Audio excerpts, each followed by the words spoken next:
বাংলাদেশ ইস্পাত কর্পোরেশনের অধীনে মোটর বাইক সংযোজনকারী প্রতিষ্ঠান এটলাস বাংলাদেশ লিমিটেড স্কুটার সংযোজন ও বিপণনের উদ্বোধন করেছেন শিল্প উপদেষ্টা আদিলুর রহমান খান।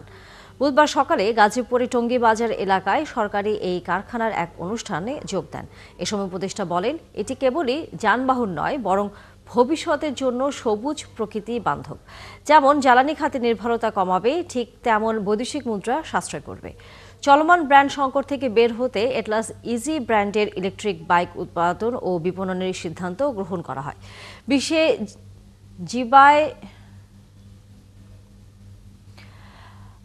জ্বালানি ব্যবহারের ফলে সৃষ্ট পরিবেশ দূষণ রোধে সহায়ক ভূমিকা রাখতে ইলেকট্রিক স্কুটার বাইক উৎপাদন ও বাজারজাতকরণ শুরু করেছে।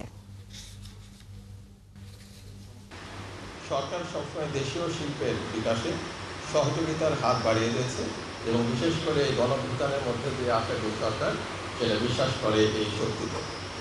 ভবিষ্যতেও যা অব্যাহত থাকবে। আমাদের লক্ষ্য বাংলাদেশের জনগণ যেন বিশ্বমানের দেশীয় পণ্য ব্যবহার করতে পারে এবং দেশীয় শিল্পের বিকাশের মাধ্যমে জাতীয় অর্থনীতিকে আরও শক্তিশালী করে গড়ে তুলতে পারে।